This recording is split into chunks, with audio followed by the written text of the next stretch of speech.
बच्चों, आज हम लोग पढ़ेंगे प्रकाश क्या होता है। प्रकाश,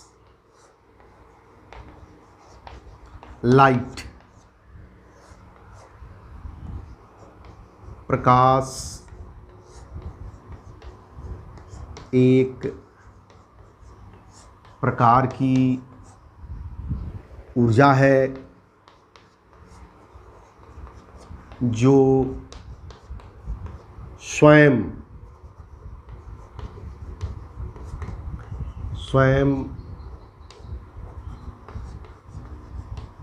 दिखती नहीं है, परंतु इसकी उपस्थिति में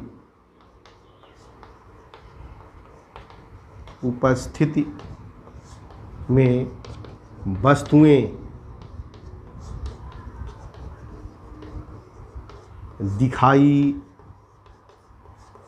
देती हैं। प्रकाश एक प्रकार की ऊर्जा है, एनर्जी है, जो स्वयं दिखती नहीं है, परंतु उसकी उपस्थिति में वस्तुएं दिखाई देती हैं। का परावर्तन क्या होता है?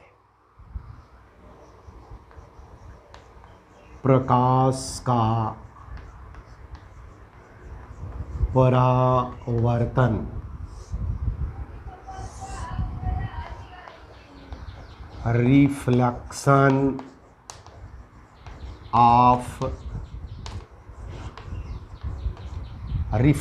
ऑफ लाइट क्या होता है? आपके दिमाग में हमेशा ये आता है कि प्रकाश का परावर्तन केवल स्मूथ सरफेस पे होता है। ऐसा नहीं है। प्रकाश का जो परावर्तन होता है हर एक सरफेस पे होता है। स्मूथ सरफेस पे होता है उसको बोलते हैं रेगुलर रिफ्लेक्शन, और जो रफ सरफेस पे होता है उसको बोलते हैं इर्रेगुलर रिफ्लेक्शन। ये दोनों में अंतर क्या है? सबसे पहले आप पढ़िए कि प्रकाश का परावर्तन क्या होता है, फिर देखेंगे रेगुलर रिफ्लेक्शन क्या होता है और इर्रेगुलर रिफ्लेक्शन क्या होता है। तो प्रकाश के परावर्तन को जानने के लिए आपको कुछ चीज़ों को जानना जरूरी है। आप जानते भी हैं इंसिडेंट रे क्या होती है, रिफ्लेक्टेड रे क्या होती है, नॉर्मल क्या होता है, नॉर्मल पॉइंट क्या होता है, इंसिडेंट एंगल क्या होता है, रिफ्लेक्टेड एंगल क्या होता है। इन सब चीज़ों को हम बता रहे हैं। तो ऐसे हमारे पास एक प्लेन है,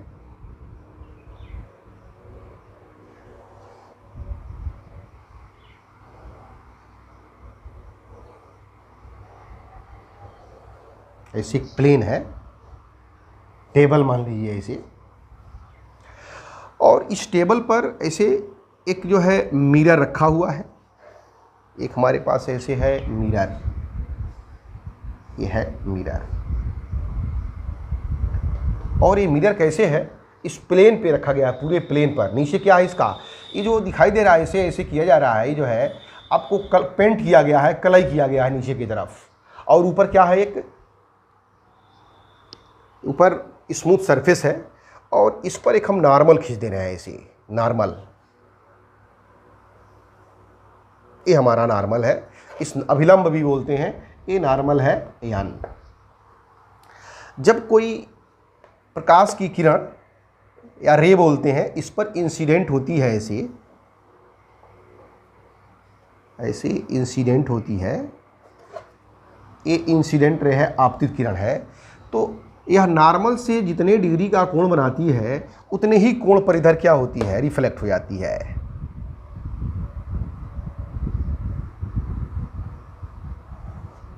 ऐसे रिफ्लेक्ट हो जाती है। ये जो रे आ रही है इस सरफेस पे, इस रे को बोलते हैं आपतित किरण। आपतित किरण, इसको बोलते हैं इंसिडेंट रे। इंसिडेंट रे और आती है और इस सरफेस पर मिरर पर हिट करती है, और हिट करने के बाद से जिधर जाती है उसको कहते हैं परावर्तित किरण। इसे कहते हैं रिफ्लेक्टेड रे। और इस जो पॉइंट है, कौन सा पॉइंट, जहाँ पर किरण आकर के मिरर को हिट करती है और जहाँ से किरण हिट होने के बाद से रिफ्लेक्ट होती है, परावर्तित होती है, इस बिंदु का नाम है आपतन बिंदु। आपतन बिंदु, इंसिडेंट पॉइंट।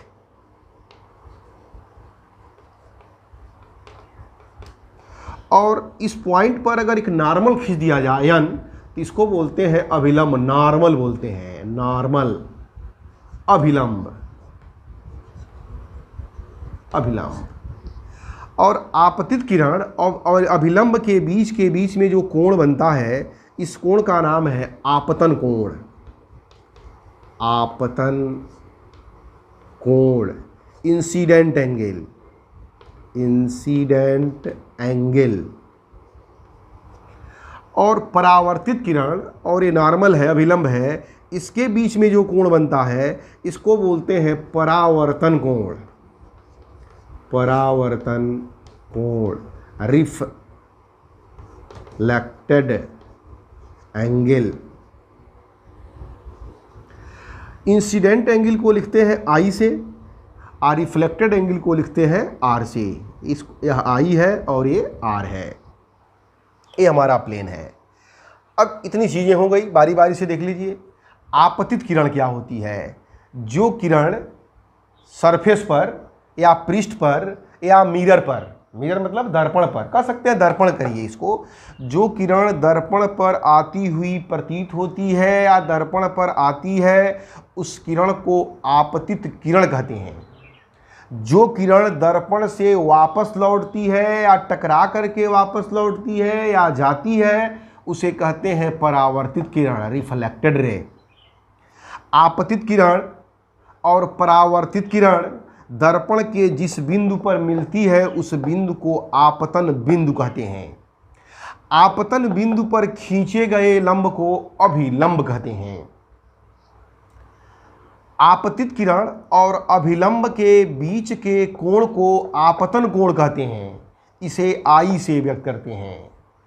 परावर्तित किरण और अभिलंब के बीच के कोण को परावर्तन कोण कहते हैं, रिफ्लेक्टेड एंगल कहते हैं, इसे स्मॉल आर से व्यक्त करते हैं। अब इसमें परावर्तन के नियम होते हैं, दो नियम आप जानते हैं, उस नियम को यहाँ पर मैं नोट कर दे रहा हूँ। परावर्तन के नियम, परावर्तन के दो नियम होते हैं। पहला नियम ये होता है, आपतन कोण सदैव परावर्तन कोण के बराबर होता है। आपतन कोण आई सदैव परावर्तन कोण के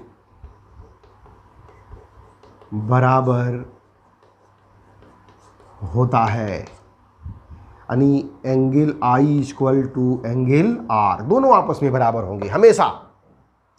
और दूसरा क्या होता है, दूसरा देखिए, दूसरा नियम इसका, दूसरा नियम ये कहता है कि आपतित किरण और परावर्तित किरण और आपतन बिंदु पर खींचा गया अभिलंब, तीन चीज देखिए, आपतित किरण, परावर्तित किरण और आपतन बिंदु पर खींचा गया अभिलंब, तीनों एक ही तल में होते हैं। ऐसे समझिए, अगर कोई रे प्रकाश की किरण इस ब्लैक बोर्ड के सरफेस से होके आ रही है तो सरफेस में ही ऐसे निकलेगी, ऐसा नहीं कि इधर से आएगी और इधर चली जाएगी। नहीं समझे? ऐसे समझिए, अगर रे ऐसे आ रही है तो टक्कर मार के ऐसे जाएगी, ऐसा नहीं कि ये सरफेस पे ब्लैक बोर्ड से होके आ रही है और ऐसे निकल जाएगी, ऐसा नहीं, एक ही तल में होती है। अब यार समझिए ऐसे इसको, ये हमारा जो टेबल है तो टेबल ऐसे रखा हुआ है इस तरह से, तो रे जब ऐसे आएगी, इसे ब्लैक बोर्ड में हवा में ऐसे आएगी तो टक्कर मार के ऐसे निकलेगी, ऐसा नहीं कि रे ऐसे आएगी और ऐसे निकल जाएगी, वो जिस तल में आएगी उसी तल में जाएगी। तो आपतित किरण परावर्तित किरण और आपतन बिंदु पर खींचा गया अभिलंब तीनों एक ही तल में होते हैं। अगर ऐसे आ रहा है तो ऐसे होके जाएगा, ऐसे आया, ऐसा नहीं कि रे ऐसे आई और ऐसे निकल गई, ऐसा नहीं है। आप इस बात को समझिए कि एक ही तल में होते हैं। तो लिख सकते हैं यहाँ पर आपतित किरण परावर्तित किरण तथा आपतन बिंदु पर खींचा गया अभिलंब तीनों एक ही तल में होते हैं, एक ही तल में होते हैं। ये दो नियम बहुत इंपॉर्टेंट नियम है, ये तो इसको आप याद रखेंगे। अब एक चीज़ और है, ध्यान दीजिएगा, जो ये आपतित किरण है और ये अपवर्तित किरण है, दोनों सेम होता है, दोनों की प्रॉपर्टी सेम होती है कि अलग अलग होती है? तो देखिए ये चीज़ें, इस लाइट के अंदर क्या क्या चीज़ें होती हैं। इस लाइट के अंदर जो है वेलोसिटी होती है, इस लाइट के अंदर क्या होती है, वेलोसिटी होती है, और उसके अंदर फ्रीक्वेंसी होती है, उसके अंदर वेवलेंथ होता है, उसके अंदर इंटेंसिटी होती है, तीव्रता होती है। तो ध्यान देना है आपको कि जो आपतित किरण है और ये परावर्तित किरण है, दोनों के चाल में कोई अंतर नहीं होता है, कोई अंतर नहीं होता है। आपतित किरण है और परावर्तित किरण है, दोनों के आवृत्ति में कोई अंतर नहीं होता है। ये जो आपतित किरण है, परावर्तित किरण है, दोनों के तरंगदैर्घ्य में कोई अंतर नहीं होता है। लेकिन आपतित किरण है और परावर्तित किरण है, अगर आपतित किरण की तीव्रता आई है तो परावर्तित किरण की तीव्रता थोड़ी सी घट जाती है। दोनों की तीव्रताएं समान नहीं होती हैं, ये ध्यान देना है आपको। आपतित किरण की तीव्रता अधिक होगी और परावर्तित किरण की तीव्रता का मतलब होता है एनर्जी, समझिए एनर्जी। अगर जितनी एनर्जी इस लाइट की है, टकराने के बाद से उतनी एनर्जी यहाँ पर जा नहीं पाती है। होता क्या है, सरफेस जो होता है कुछ एनर्जी को एब्जॉर्ब कर लेता है, जिससे वह हीट हो जाता है, और कुछ जब एब्जॉर्ब कर लेगा तो कुछ ही एनर्जी को यहाँ से क्या होगा, रिलीज करेगा। तो याद रखना है आपको कि आपतित किरण और परावर्तित किरण में के वेग में, आवृत्ति में, तरंगदैर्घ्य में कोई परिवर्तन नहीं होता है, लेकिन परावर्तित किरण की तीव्रता घट जाती है। लिख सकते हैं यहां पर आपतित किरण तथा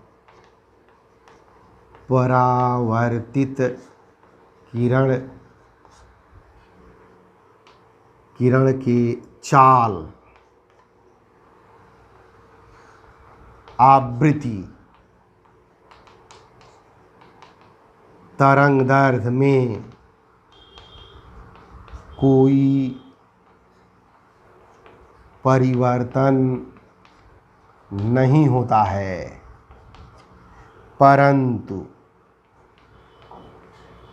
परावर्तित किरण की तीव्रता घट जाती है। कि समतल दर्पण जो होता है, प्लेन मिरर से प्रतिबिंब बनता कैसे है? तो हमारे पास ऐसे एक मिरर है,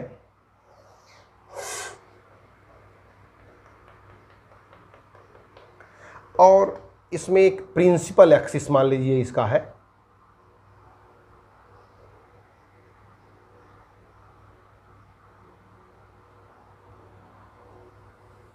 ऐसे है, एक एक्सिस है, कोई जो भी हो, यहाँ पर एक पॉइंट है, ऑब्जेक्ट है, वस्तु है, ऐसे एक वस्तु रखी हुई है। इस वस्तु का इमेज कहाँ बनेगा और कैसे बनेगा? तो देखिए इसको क्या करेंगे, इस इमेज बनता कैसे है पहले समझिए। इमेज यानी प्रतिबिंब बनती कैसी है, आखिर हमारे आँख में वो दिखाई कैसे देती है। लाइट पहले उस वस्तु पर जा कर के गिरती है और वहाँ से लाइट रिफ्लेक्ट होती है और रिफ्लेक्ट होकर के हमारी आँख पर आती है, तब वस्तु हमको वो दिखाई देती है। वह वस्तु जो हमें दिखाई देती है उसका प्रतिबिंब बनता है। प्रतिबिंब के लिए परावर्तित किरणों को, प्रतिबिंब के लिए माने वस्तु से परावर्तित किरणों को हमारी आँख पर मिलना चाहिए, हमारी आँख में आना चाहिए। तो यहाँ से अगर हम क्या करते हैं, एक रे निकली यहाँ से एक रे निकाल दे रहे हैं ऐसे देखिए। तो जब ये रे निकलेगी यहाँ से, तो यहाँ पर अगर नॉर्मल खींच दें एक, या ऐसे क्या होगी, यहाँ से रिफ्लेक्ट हो जाएगी ऐसे। ये आपतित किरण और ये परावर्तित किरण। इस पर हमने क्या खींच दिया, इस पर एक नॉर्मल खींच दिया, ये नॉर्मल है। तो ये जो नॉर्मल है इस पर ये एंगल आपस में क्या होंगे, बराबर होंगे। ठीक वैसे ही एक रे यहाँ से निकली,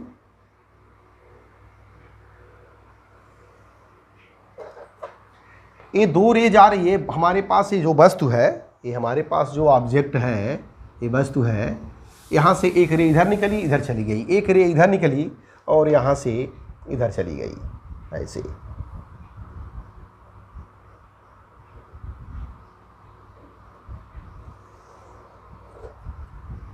इधर आ गई, इस पर हमने नॉर्मल खींच दिया ऐसे, ये नॉर्मल है। अब क्या करेंगे, जो ये परावर्तित किरण है इसको पीछे की तरफ बढ़ाएंगे, डॉटेड लाइन से पीछे की तरफ बढ़ाएंगे ऐसे, और इसको भी बढ़ाएंगे पीछे की तरफ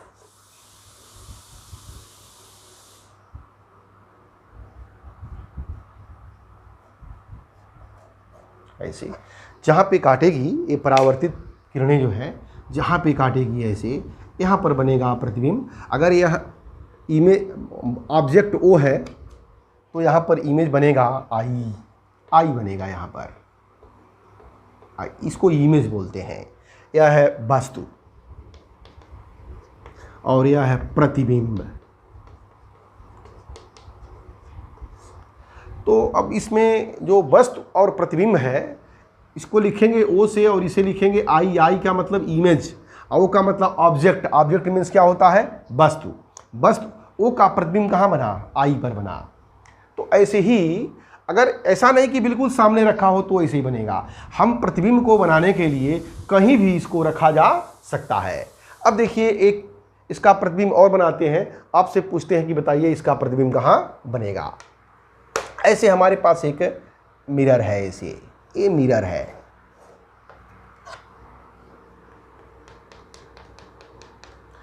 अगर वस्तु यहां पे रखी है तो इसका इमेज कहां बनेगा। तो ऐसे इमेज को बनाने के लिए ध्यान देना है आपको। इस क्या करेंगे, ये जो हमारा मिरर है डॉटेड लाइन से आगे की तरफ ऐसे बढ़ाएंगे, ऐसे डॉटेड लाइन से। और ये जो इसका इमेज यहाँ बना है, प्रतिबिंब बना है, तो बिल्कुल मिरर पर परपेंडिकुलर है। तो वैसे ही जितना दूर इधर होगा उतना ही दूर यहीं पर बनेगा। ये तो गारंटी है इसका कि यहीं पर बनेगा ऐसे। तो कैसे बनेगा ध्यान देना है आपको। एक रे को लाएंगे यहाँ से, इसके टॉप से ऐसे लाया टॉप से, और जब आएगा तो इस तरह से यह रिफ्लेक्ट हो जाएगा, इधर रिफ्लेक्ट होगा, मिरर के टॉप पे आया ऐसे, और यहाँ से क्या हो गया, ये रिफ्लेक्ट हो गया। इस वस्तु से एक रे को लाएंगे यहाँ पे, मिरर के यहाँ पे नीचे वाले बॉटम पे, तो यहाँ पे लाएंगे तो देखिए ऐसे आया, ये आपतित किरण है। और यहाँ से ये भी क्या होगी, रिफ्लेक्ट होगी, ऐसे रिफ्लेक्ट हो गई। ये परपेंडिकुलर ये है, ये दोनों एंगल आपस में बराबर होंगे। ये परपेंडिकुलर है, दोनों एंगल आपस में बराबर होंगे। अब क्या होगा, जो फर्स्ट वाली रे आई थी टॉप पे, इसकी परावर्तित किरण को पीछे की तरफ बढ़ाएंगे डॉटेड लाइन से ऐसे, यहाँ पे बढ़ाएंगे। और जो बाद वाली रे आई है, ये आपतित किरण, ये परावर्तित किरण, इसको भी डॉटेड लाइन से पीछे की तरफ बढ़ाएंगे। अब ये ओ का इमेज कहाँ बना, ये इमेज बना आई, और वस्तु क्या है ओ, इसका प्रतिबिंब यहाँ पर बना। अब ये जो दिखाई दे रहा है दो परावर्तित किरण, ये जो एरिया देख रहे हैं आप, इसको बोलते हैं फील्ड ऑफ व्यू, दृश्य क्षेत्र बोलते हैं, फील्ड ऑफ व्यू, इसको बोलते हैं दृश्य क्षेत्र। यानी वह क्षेत्र जिसके अंदर हमारी आंख अगर इसके अंदर है तो इसका प्रतिबिंब यहाँ पर बनेगा। अगर हमारी आंख या स्वयं हम इस लाइन के बाहर चले गए, यहाँ पर आ जाएं, तो इसका प्रतिबिंब यहाँ पर दिखाई नहीं देगा। ये ध्यान देना है आपको।